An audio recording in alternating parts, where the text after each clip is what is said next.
On this week's episode of Plastic Surgery Uncensored, we're going to talk about how to get a celebrity jawline. What the hell does that mean? That means, how do I create a more defined jawline and neck contour? All too often, patients are unaware as to what is actually wrong with the images that I see, and it may require jaw enhancement, chin augmentation, buccal fat removal, and more. So I'm going to dive in deep and tell you all my thoughts as well as methods towards creating a more defined and celebrity-driven jawline. Welcome to another episode of Plastic Surgery Uncensored. I'm your host, Dr. Roddy Rabban. And on this episode, you definitely want to check in. We're going to be talking about a weak jaw, weak chin, weak neck. I hear about this all the time. Patients are inquiring. You're going to get all the information you needed to know. So definitely tune in on this episode of Plastic Surgery Uncensored.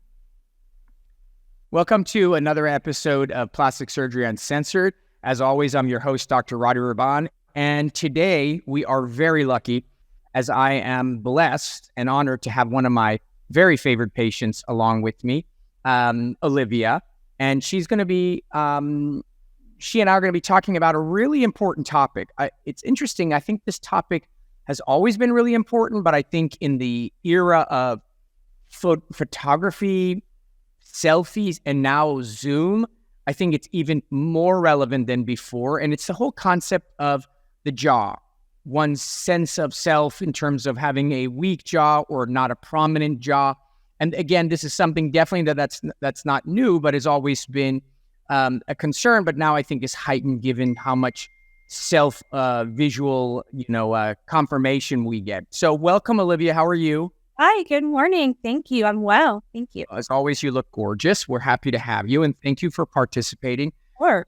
Because I think this is a topic that, of course, was important to you, but I hear this topic probably 100 times a month, more than I hear almost other topics because of how important the framework of the face is. So let's talk a little bit about your journey. So, because I think what happens is this is one of those topics where people converge.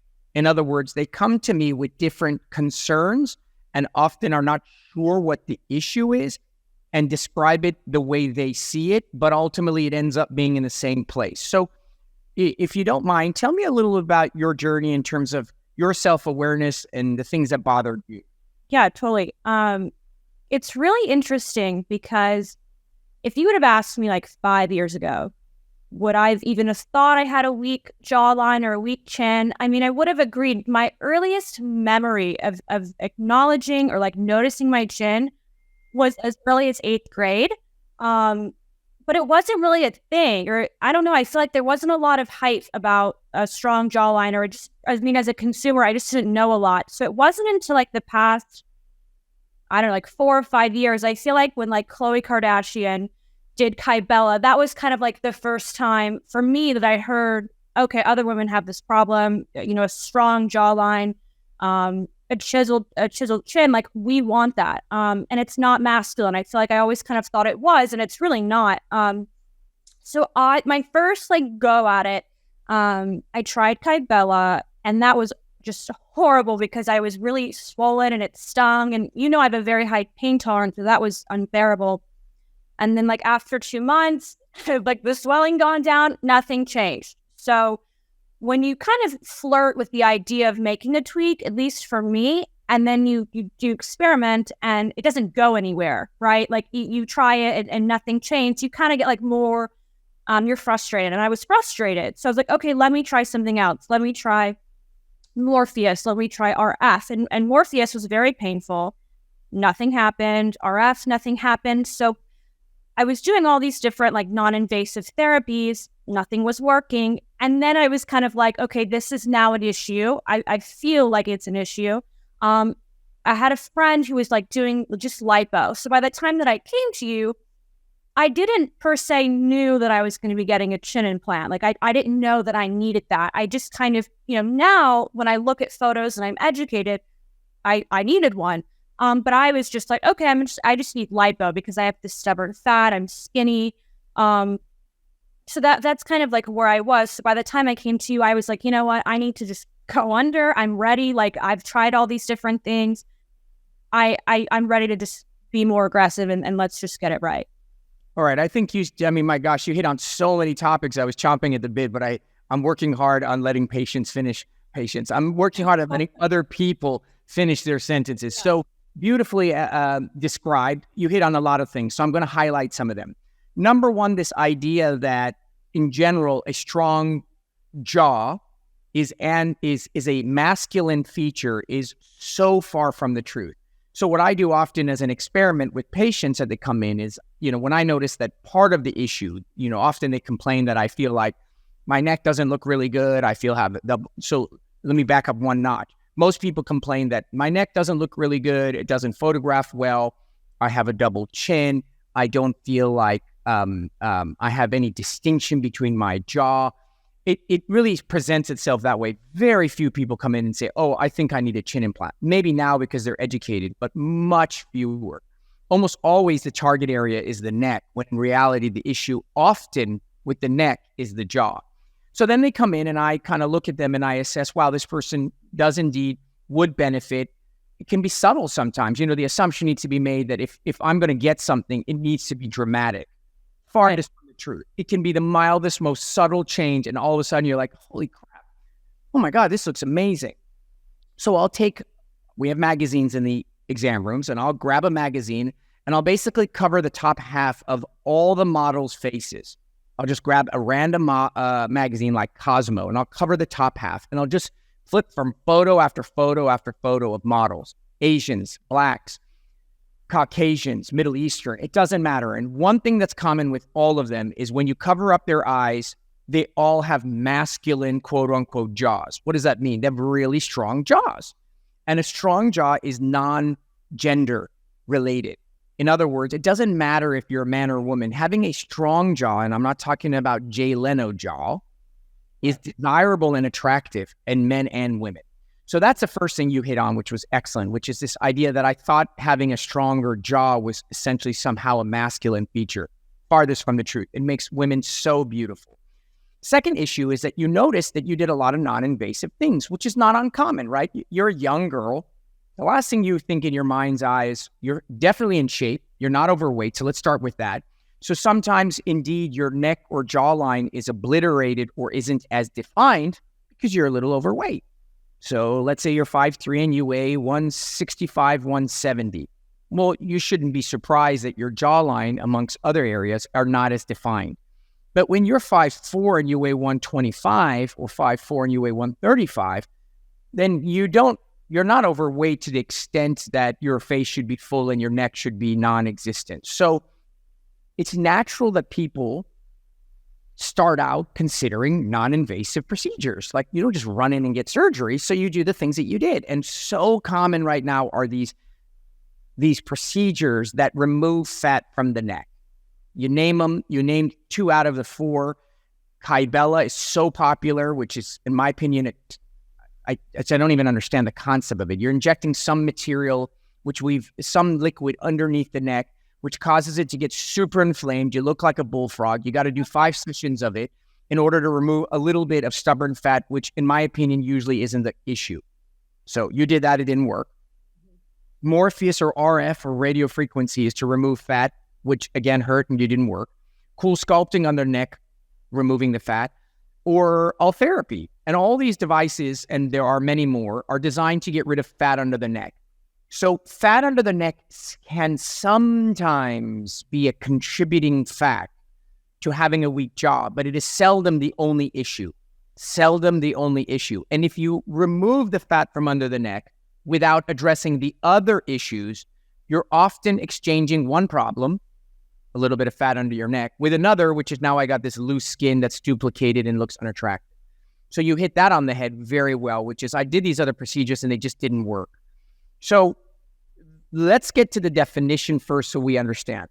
A weak jaw is essentially defined as the mandibular angle, which means the corner of the jaw, the border of the jaw, which means the whole length of the jaw, the chin itself, the neck and submental area and contour. And believe it or not, in my opinion, it also has to do with your cheeks.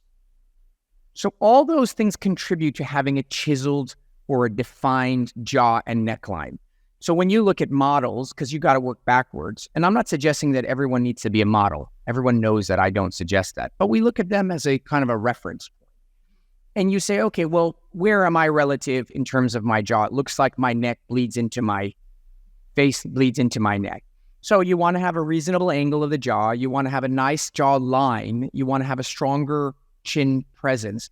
And you want to have a sort of an emptiness underneath your neck and some gauntness a little bit in your cheeks so your cheeks don't fill right into your neckline. So those are the things that I look at. And often, people who present with excess fat in their neck also have a weak chin. And so let's go back to you now. And let's say you came in and you're like, I'm over it. I don't know, something's going on with my neck. I'm not super stoked with it. And I've done a bunch of things and nothing's working. So what did you and I discuss? And let's go over how we came from to you. So what did we talk about? Yeah. So I just remember when I came into your office, like I knew that I wanted lipo of the chin. I walked in there and I was like, I'm getting lipo of my chin. And so once you kind of started, we were discussing and you were educating me, if I do the lipo of the chin, I could potentially have loose skin because it's not just as simple as removing the fat from my chin, that I did have a weak chin. So hold on right there, because that's so important. So often when you have a weak bony jaw, I mean your jaw portion, the bone is weak, you will have duplication of skin under your neck. So they go hand in hand. Just imagine, everyone at home right now, stick your jaw out as far forward as you can, and you'll notice that whatever fat or redundancy of skin you have underneath your neck disappears. And then pull your jaw neck all the way back into itself. And all of a sudden you have this double roll, turkey roll underneath your neck.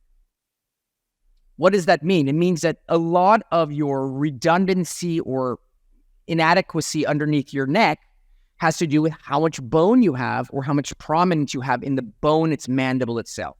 So any procedure designed to remove fat from under your neck without doing anything to the bone itself, often, and more often than you think, will lead to loose skin under the neck.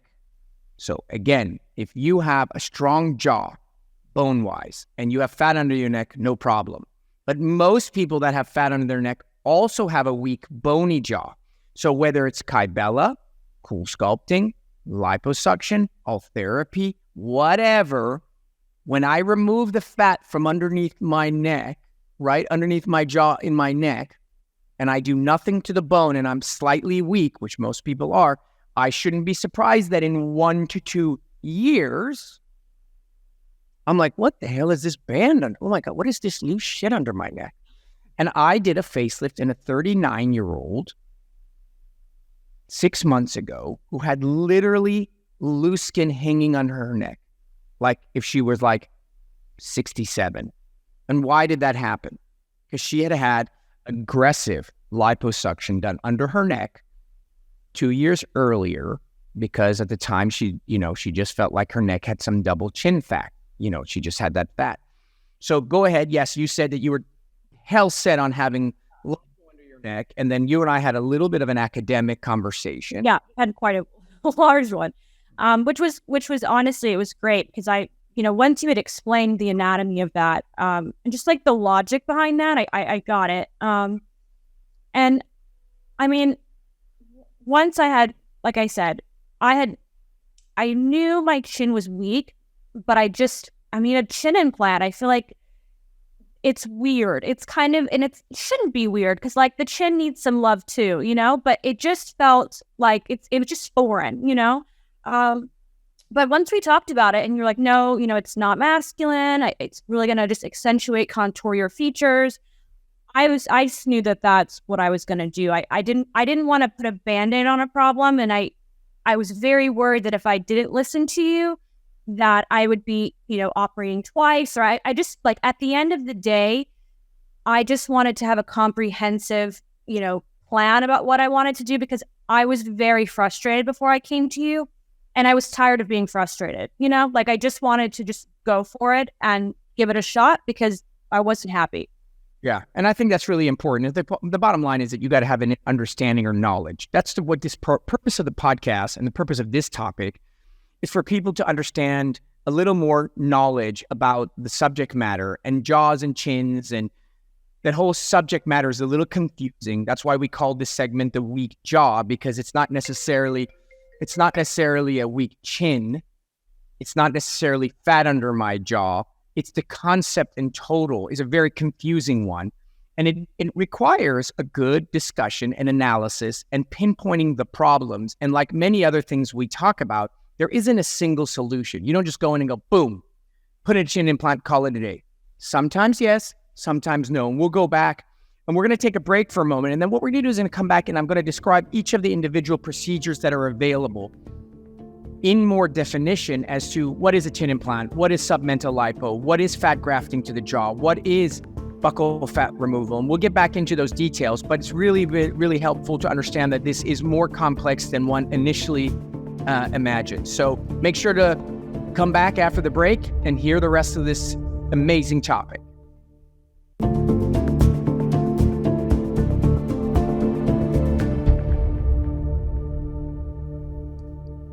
All right. Welcome back to the second half of this, our episode of Plastic Surgery Uncensored. I'm here and joined with Olivia, and we're going to be talking a little bit more in detail about our subject, which is the weak jaw. So on the first half, we talked about the general concept. So let's dive in specifically and talk about each item. So anyone who follows me knows that I love chin augmentations. I teach the course on chin augmentations. I think they are amazingly powerful tools when used correctly in the right person. And so let's talk about them in general. So unique parts about a chin aug. A chin augmentation is an implant. It's solid. It's silicone. It's hard silicone, not soft silicone like a breast implant or implants elsewhere. It's a solid block of silicone.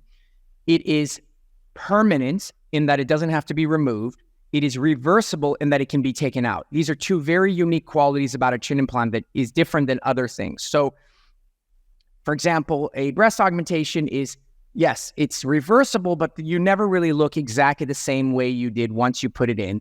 And it definitely isn't permanent. There are two approaches to a chin implant, which is you go in through the chin itself, through the inside of the mouth, or from the outside. I do not advocate ever going in through the inside of the mouth. I think that approach and technique has a lot of issues associated with, the easiest of which to understand is you're taking a permanent sterile implant and you're sticking it in saliva. So my recommendation is always to go from the outside. The incision is tiny. How big is your incision? Tiny. I mean, it's like, I don't know, a centimeter at most, and it adheres beautifully. There are different shapes, there are different sizes. Your surgeon will select one that's appropriate. When you are subtle and you need something small, we have very small implants. When you are super weak and you need something large, you have very large implants. So it is not an all or none phenomenon. It isn't like I get a chin implant, I look like Jay Leno, right? It doesn't work that way. It is I get a chin implant and it is tailored to what I need. And it's a very reasonably quick surgery. The recovery is easy. And did you find the recovery to be challenging? Was there anything in specific from the chin augmentation standpoint that you felt like, whoa, I mean, share what you thought about that aspect of the recovery. I had other things going on. I thought the recovery for the chin was pretty turnkey. I mean, I didn't think it was painful. I was fine. Little bit of discomfort for maybe 48 hours. I didn't need pain meds. I was done. So, I mean, the point being is it's surgery. It's not nothing, but it's not something massive or major when done correctly. So that takes care of the chin implant. And in many instances, the chin implant is the cornerstone of creating a strong jaw. In other words, if you look at a jaw as a tent, meaning the angle and the angle are the bottoms and the chin is the top of the tent, the taller the tent is, the more stout and rigid the walls are. So you cannot even begin to make a nice jaw and neck without a strong chin. Forget about it. There's no point in even considering it. You can do all the injectables you want and suck out all the fat you want and do whatever the hell you want. But if you don't have a strong chin, game over. So that's why I think it's really important and crucial that that be the cornerstone of your dialogue. If you have one, great, but many people don't. The second thing we did is, in conjunction with the chin implant, we removed a little bit of stubborn fat under the neck. Now, notice how I said in conjunction. So we did submental lipo with the chin aug. I seldom ever do submental lipo without a chin implant because of what we just talked about. So unless you have an amazing jaw and just happen to have some fat under your neck, most people with fat under their neck have a weak chin. So if you just suction the fat and don't put a chin implant in to recruit the excess skin, then you get excess skin. So we did a little bit of contouring in that regard. And then the other thing that we did was we sculpted your jawline with fat, right? And what did you think about that concept when I first brought it up? You know, honestly, I thought it was a good idea. Had you heard about it? I mean, I'm just trying to think about it. I never heard about it, but once we were talking about it, I was just willing. I mean, I just knew that you knew what you were talking about. And when you educated me about it, I was just game on, you know? Okay. So what we did was, and I think this is important, and this is where the jaw, building a beautiful jaw advances, is so we put a chin implant in, awesome. We took out a little bit of fat along the neck, awesome. But then you don't just magically create a jawline. And then what I do is I take a little bit of fat and I prepare it and spin it. And then I inject that fat very delicately and skillfully in areas where I want to accentuate the jawline. Many people, including myself, as we age, develop a little bit of marionetting, meaning the little line that comes down. We get a little bit of jowling, even in our early ages, and we don't have the most crisp jawline. In other words, from your chin to the corner of your angle, you want a relatively straight line. You don't want all these lumps and bumps along the way. And so the fat transfer kind of helps, if you will, it's like sanding down, and it cleans up the line of your mandible to hence create a smoother, more beautiful contour. And we did that with you as well. Now, the last item that I do often in this, I call it the four-prong approach, which we did not do with you, is I often take out a little bit of fat in the cheeks from the buccal space. Because again, when I look at most patients with a weak chin, most patients with a weak jaw, they present with one or all four of these items: a weak chin, fat underneath their chin in their mental space, a weak jawline, and then some very full cheeks. And what happens is the last phase is, in those instances, you can go in through inside the mouth and do what's called a buccal fat removal, where you're just taking out and teasing out a little bit of fat through the inside of the mouth, and you're trying to break up the cheek from the jaw so that your cheek and jaw are not one big round ball.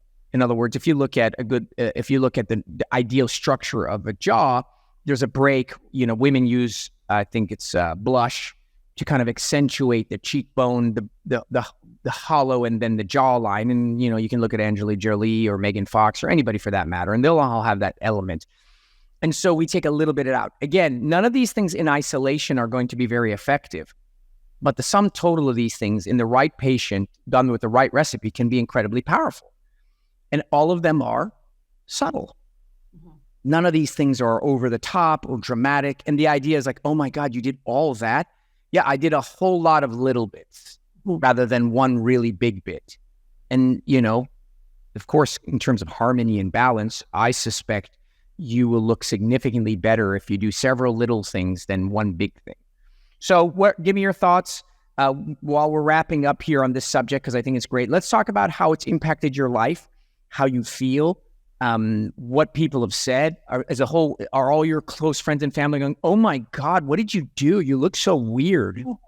You know what? No one, it's the most subtle difference. And if you're not, even my closest friends that knew, or some that didn't, I've gotten mixed reviews. A lot of them couldn't tell. Some of them did because they knew what to look for. But ultimately, it's really just a thing with me. Like, to the side, it's just such a little enhancement, but it's just gone such a long way. So I'm so happy. I feel like it's the tiniest little subtleties, but overall, I believe it's very naturally enhance just the harmony of my entire face. Do you feel more confident? I mean, do you feel like it? Because ultimately, I think what you did was you hit it on the knot. What I hear often is, this is what I hear. Yeah, but this sounds so extreme. I don't want anyone to know. I'm afraid it's going to look too dramatic. Right. So I think by looking at the photos and speaking to patients, when things are done correctly, I underscore, it can be and should be incredibly subtle, to the extent that most patients, friends, and families are like, you did what? I don't really see the difference. More often than not, people say, oh, you look like you lost some weight. You lose weight because your neck becomes more defined. And the number one place you see lost weight is in the neck and jawline area. So that's common. But why are you doing this? You're doing this so you and only you feel better. And if you feel better, then who gives a shit what everybody else says? But the question is, do you feel better? Yeah, night and day. I'm so much happier. I feel so confident. I'm not worried. I mean, it's like the problem was gone. And again, when I came to see you, I was like, I'm getting lipo, and that's certain. And when it obviously was a lot more intricate and a lot more advanced than I thought. But once we were discussing, I just kind of was like, let's give it a shot. I mean, I feel like there is a lot of other, just things going on. So the most subtle, natural surgery, I mean, I did not anticipate that. I mean, I was really confident with you just because of the many discussions that we've had, but very subtle. I just feel so much more comfortable in my skin. And when I turn and have a nice side profile, I really like what I see. I don't look away from a photo now, whereas as opposed to before, I was kind of nervous seeing like my side profile because I was looking at that fat. I mean, we kind of look at our like our insecurities on film or just whatever. So I'm really happy. I feel really good. I'm so happy that it's subtle and it's made the world of difference for me, because now I don't have to worry about it. I mean, I just did what I wanted to do, and, it was just really turnkey for me. Yeah. And I think that's really the underscore that sort of, if you listen in constantly to the podcast and you listen to patient journeys, and the goal ultimately is it's not for you to be a supermodel. It's not so that your husband, boyfriend, mom, dad thinks you look good. And it's so that when you are engaging in your day-to-day activities, you are no longer mindful of that area or thing that was causing you insecurity. And this idea or notion that, insecurity, you should just get over it, is ridiculous, because there is no human being on the planet, none, zero, no therapist, no rabbi, no life coach who doesn't have an insecurity when it comes to the way they feel and present themselves to the outside world. And so when you have the ability to do something that is safe and sound and practical and get a good outcome, and the net result is, holy shit, I feel great. I can get into that Zoom conference looking wonderful. I can have that, go on that date and not worry, then kudos to you. So thank you so much for coming. I know that every time I have a guest on, particularly somebody who is courageous enough to have the conversation, it's really meaningful, because I think that, you represent probably hundreds of thousands of individuals, but unfortunately not everybody is open to having their own conversations, but certainly are appreciative of you willingly and sharing your experience. So thank you for coming on. Thank you so much. All right, well, that wraps up another episode of Plastic Surgery Uncensored. Make sure to tune into our next episode, because I'm sure whatever it is, it's going to be interesting.